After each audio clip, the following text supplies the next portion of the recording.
22 જાન્યુઆરી 2024 હશે એ શુભ દિવસ જ્યારે અયોધ્યામાં થશે રામ મંદિરની પ્રાણ પ્રતિષ્ઠા। દર્શક મિત્રો, પ્રભુ રામ અને અયોધ્યા નગરીનો સંપૂર્ણ ઇતિહાસ આજની કહાનીમાં હું તમને જણાવવાનો છું, તો તમે પૂરી વાર્તા વિડીયો જોજો અને વાર્તા શરૂ કરીએ તે પહેલા કોમેન્ટમાં જય શ્રી રામ લખી દેજો। આજની વાર્તા શરૂ કરીએ। અયોધ્યા એ ભારતના ઉત્તર પ્રદેશ રાજ્યમાં ફૈજાબાદ જિલ્લામાં આવેલું પ્રાચીન નગર છે, જે અવધની જૂની રાજધાની પણ હતું। અયોધ્યા હિન્દુઓ માટે ભગવાન રામની જન્મભૂમિ હોવાને કારણે પવિત્ર યાત્રાધામ ગણાય છે। દિલ્હીથી 555 કિમી દૂર આ શહેર સરયુ નદીના જમણા કાંઠે વસેલું છે।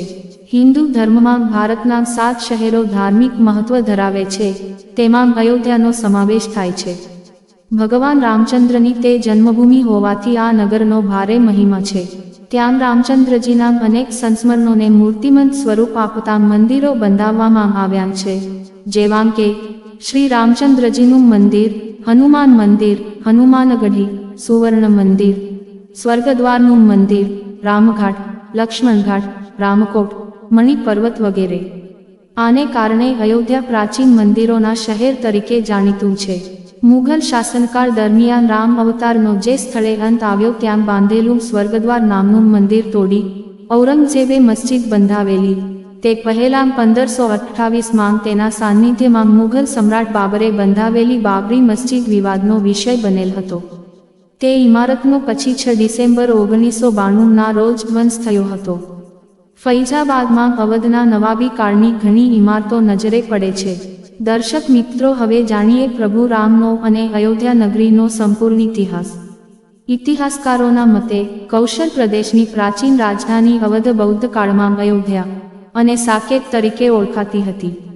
અયોધ્યા મૂળ મંદિરોનું શહેર હતું, જો કે હિન્દુ, બૌદ્ધ અને જૈન ધર્મ સાથે સંકળાયેલા મંદિરોના અવશેષો આજે પણ જોઈ શકાય છે।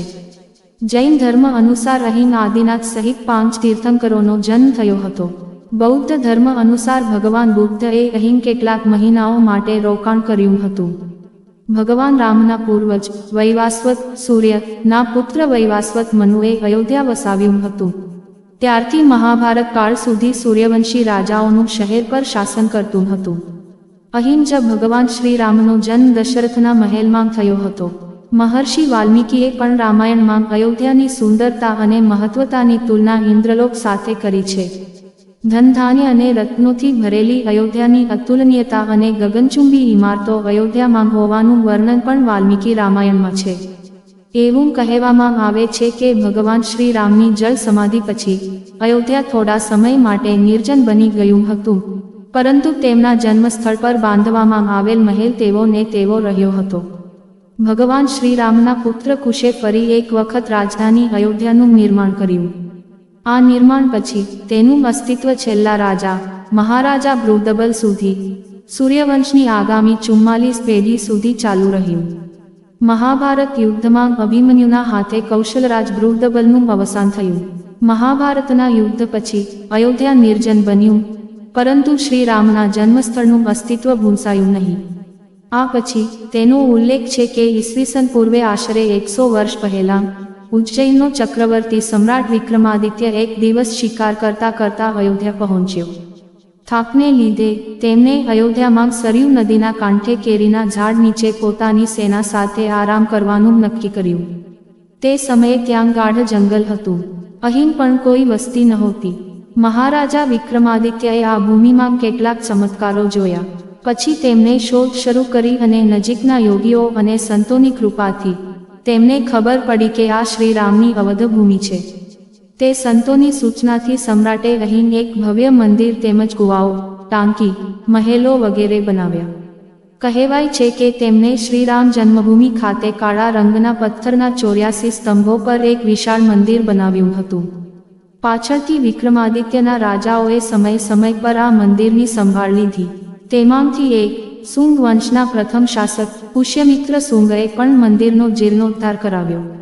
પુષ્યમિત્રનો એક શિલાલેખ અયોધ્યા પાસેથી મેળવવામાં આવ્યો હતો, જેમાં તેમને ભગવાન શ્રી રામના સેનાપતિ કહેવામાં આવ્યા છે અને તેમના દ્વારા કરવામાં આવેલા 2 અશ્વમેધ યજ્ઞોનું વર્ણન છે। ત્યાંથી મળી આવેલા ઘણા શિલાલેખોથી મળેલી જાણકારી મુજબ ગુપ્ત રાજવંશ દ્વિતીયના સમય દરમિયાન અને ત્યારબાદ લાંબા સમય સુધી અયોધ્યા ગુપ્ત સામ્રાજ્યની રાજધાની હતી. ગુપ્ત મહાકવિ કાલિદાસે રઘુવંશમાં ઘણીવાર અયોધ્યાનો ઉલ્લેખ કર્યો છે. ઇતિહાસકારોના મતે અયોધ્યા ઈસવીસન પૂર્વે 600 માં એક મહત્વપૂર્ણ વેપાર કેન્દ્ર હતું. ઈસવીસન પૂર્વે 5મી સદી દરમિયાન આ સ્થળને આંતરરાષ્ટ્રીય માન્યતા મળી. જ્યારે તે મુખ્ય બૌદ્ધ કેન્દ્રમાં વિકસિત થઈ ત્યારે તેનું નામ સાકેત હતું. એવું કહેવામાં આવે છે કે ચીની સાધુ ફાહીએ અહીં નોંધ્યું છે કે ઘણા બૌદ્ધ મઠોનો રેકોર્ડ રાખવામાં આવ્યો છે. ચીની પ્રવાસી જુઆનઝંગ 7મી સદીમાં અહીં આવ્યો હતો. તેમના કહેવા મુજબ અહીં 20 બૌદ્ધ મંદિરો અને 3000 સાધુઓ રહેતા હતા અને અહીં હિન્દુઓનું એક મોટું અને ભવ્ય મંદિર પણ હતું. હજારો લોકો મુલાકાત લેતા હતા. ત્યારબાદ 11મી સદીમાં કન્નૌજ રાજા જયચંદ આવ્યા તો તેમણે મંદિર પર સમ્રાટ વિક્રમાદિત્યનો પ્રશંસા શિલાલેખ કઢાવી અને તેનું નામ લખાવ્યું. પાણીપતના યુદ્ધ પછી જયચંદનો પણ અંત થયો. આ પછી ભારત પર આક્રમણકારોનો હુમલો વધ્યો. આક્રમણકારોએ કાશી, મથુરા તેમજ અયોધ્યાની લૂંટ ચલાવી હતી અને પૂજારીઓને મારીને મૂર્તિઓ તોડવાની પ્રક્રિયા ચાલુ રાખી હતી. પરંતુ 14મી સદી સુધી તેઓ અયોધ્યામાં રામ મંદિર તોડી શક્યા ન હતા. વિવિધ આક્રમણ પછી પણ શ્રી રામના જન્મસ્થળ પર બાંધવામાં આવેલું ભવ્ય મંદિર 14મી સદી સુધી બધી મુશ્કેલીઓથી બચી ગયું. એવું કહેવામાં આવે છે કે સિકંદર લોદીના શાસન દરમિયાન મંદિર અહીં હાજર હતું. 14મી સદીમાં મોગલોએ ભારત પર કબજો કરી લીધો અને તે પછી જ રામ જન્મભૂમિ અને અયોધ્યાને નષ્ટ કરવા માટે ઘણા અભિયાનો ચલાવવામાં આવ્યા. છેવટે 1527થી 28માં આ ભવ્ય મંદિરને તોડી નાખવામાં આવ્યું અને તેની જગ્યાએ બાબરી મસ્જિદ બનાવવામાં આવી.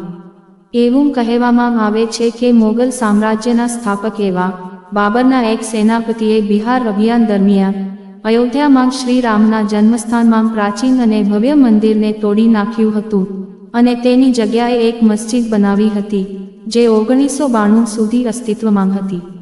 બાબરનામા અનુસાર 1528માં અયોધ્યાના રોકાણ દરમિયાન બાબરે મસ્જિદના નિર્માણનો આદેશ આપ્યો. અયોધ્યામાં બનેલી મસ્જિદમાં લખાયેલા 2 સંદેશાઓમાં તેનો સંકેત પણ મળે છે. તેમાં આ વિશેષ નોંધનીય છે: રાષ્ટ્રીય સ્વયંસેવક સંઘ અને ભારતીય જનતા પાર્ટીની આગેવાની હેઠળ આ સ્થાનને મુક્ત કરવા અને ત્યાં નવું મંદિર નિર્માણ કરવા લાંબુ આંદોલન ચલાવવામાં આવ્યું હતું. બાબરી મસ્જિદનું વિવાદિત માળખું 6 ડિસેમ્બર 1992ના રોજ તોડી પાડવામાં આવ્યું હતું અને ત્યાં શ્રી રામનું અસ્થાયી મંદિર બનાવવામાં આવ્યું હતું. અત્યંત લાંબા અને સંઘર્ષપૂર્ણ આંદોલન અને લડાઈ બાદ માનનીય સુપ્રીમ ન્યાયાલયના આદેશ બાદ 5 ઓગસ્ટ 2020ના રોજ માનનીય વડાપ્રધાન શ્રી નરેન્દ્ર મોદીના હસ્તે અયોધ્યા મંદિરનું ભૂમિપૂજન કરવામાં આવ્યું અને હવે મંદિર નિર્માણ કાર્ય શરૂ કરી દેવામાં આવ્યું છે. અને ભારત દેશના પ્રધાનમંત્રીશ્રીના હસ્તે 22 જાન્યુઆરી 2024ના એ શુભ દિવસ જ્યારે અયોધ્યામાં થશે રામ મંદિરની પ્રાણ પ્રતિષ્ઠા. તો દર્શક મિત્રો, આવી જ નવી સ્ટોરીઓ હું તમારા માટે આ ચેનલમાં લાવતો રહીશ. જો તમને આ સ્ટોરી ગમી હોય તો લાઇક, શેર અને સબસ્ક્રાઇબ કરી દેજો. જય શ્રી રામ, જય હિન્દ, જય ભારત. હવે મળશું બીજી કહાની સાથે.